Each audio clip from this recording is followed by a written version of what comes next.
Assalamualaikum warahmatullahi wabarakatuh. Baiklah, dalam video kali ini saya akan menjelaskan tentang isu implementasi dan manajemen ASN dan Smart ASN. Baiklah, sebelum itu saya memperkenalkan diri terlebih dahulu. Perkenalkan, nama saya Iko Rahmat Ilahi, NIP 2001 06 08 2023 10 10 03, unit kerja Distrik Navigasi tipe A kelas 3 Tanjung Intan, jabatan pengelola administrasi keuangan, pendidikan terakhir D3 Teknologi Nautika, gelombang 7, angkatan 48, kelompok 2. Nah, sebelum masuk ke isu, kita menjelaskan dulu. Manajemen ASN ini adalah sistem pengelolaan aparatur sipil negara yang mencakup berbagai aspek seperti rekrutmen, pengembangan karir, penilaian kerja, remunerasi, dan penegakan kedisiplin. Tujuan utama dari manajemen ASN adalah untuk menciptakan birokrasi yang profesional, kompeten, dan mampu memberikan pelayanan publik yang berkualitas. Selanjutnya itu isu manajemen ASN. Yang pertama ini adalah pengembangan pelatihan terbatas. Kurangnya pelatihan yang berkelanjutan atau diklat yang mengembangkan kompetensi ASN seperti pelatihan SMRT untuk meningkatkan kemampuan penggunaan sosial media dan juga diklat atau pelatihan seperti keuangan. Contoh pelatihan SMRT dan keuangan. Dampaknya yang terjadi di atas adalah ASN yang menjadi kurang kompeten dan tidak mampu mengikuti perkembangan terbaru dalam bidang mereka, mengakibatkan penurunan produktivitas dan inovasi. Yang kedua ada penilaian kerja yang subjektif, yang dimana sistem penilaian kinerja belum transparan dan objektif.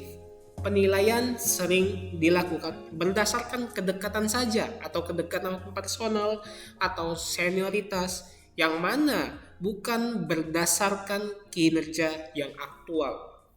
Nah, dari kejadian di atas, dampak yang akan terjadi adalah pegawai yang kinerja tinggi merasa tidak dihargai dan kurang termotivasi, sementara pegawai yang kinerja rendah tidak mendapatkan konsekuensi yang tepat. Yang ketiga adalah kurangnya jumlah pegawai. Kurangnya jumlah pegawai sehingga ada beberapa pegawai yang memegang dua pekerjaan sekaligus, sehingga membuat ia tidak fokus dalam melaksanakan tugasnya dan pelayanan menjadi tidak optimal. Contohnya memegang dua pekerjaan seperti SMRT dan keuangan.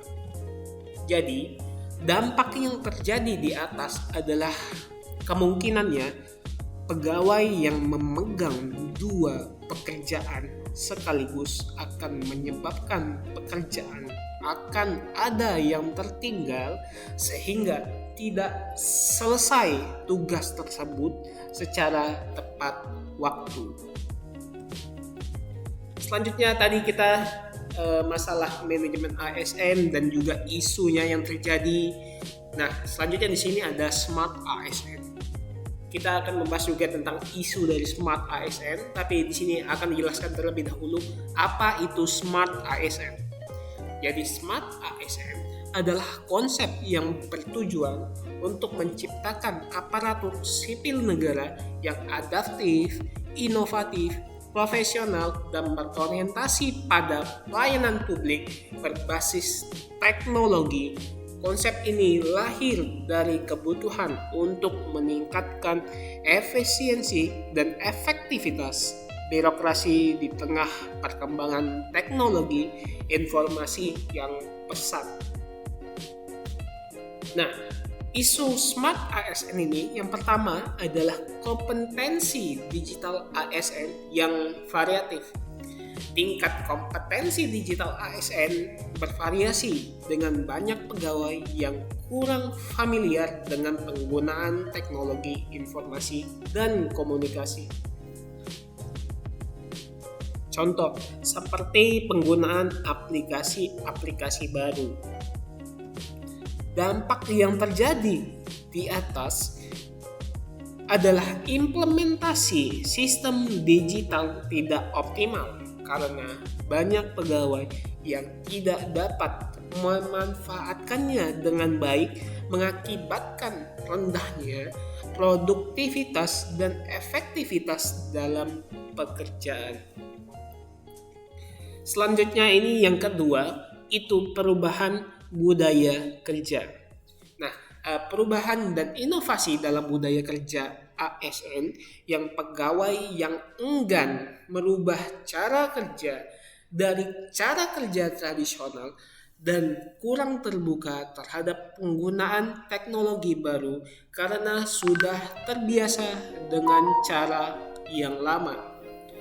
Contoh, penyimpanan masih menggunakan manual, tidak dilakukan secara digital. Dampak dari hal tersebut di atas kemungkinan adalah inovasi sulit diterapkan, menghambat peningkatan efisiensi dan efektivitas pelayanan publik serta mengurangi kemampuan ASN untuk beradaptasi dengan perubahan. Selanjutnya yang ketiga adalah penyimpanan data masih perorangan. Ini sangat sulit sekali dikarenakan dengan menyimpan data dilakukan perorangan, ini kita akan kesulitan saat membutuhkan data. Misalnya keuangan, apabila orang tersebut sedang berhalangan sehingga akan terganggunya jalannya pekerjaan. Jadi data tersebut hanya disimpan perorangan saja, tidak terpusat. Apabila data disimpan secara terpusat, maka ini akan meningkatkan efisiensi dalam penyimpanan dan ketika membutuhkan data ini sangat cepat sekali untuk didapatkan. Nah, contohnya itu adalah penyimpanan masih dilakukan di laptop masing-masing. Nah, dampak dari penyimpanan data masih perorangan ini adalah terlambatnya dalam pelaksanaan pekerjaan atau pengumpulan laporan. Misalnya orangnya sakit, sedangkan datanya di dia, jadi kita mau minta kan nggak bisa, mau akses tuh nggak bisa. Nah, apabila data atau penyimpanan ini sentralisasi, maka kita semua itu bisa mengaksesnya dan juga berbagi data itu lebih cepat, dan juga kita mendapatkan data-data yang terbaru secara real time. Oke, terima kasih atas perhatiannya. Saya Iko Rahmat Ilahi, saya ucapkan terima kasih banyak. Wassalamualaikum warahmatullahi wabarakatuh.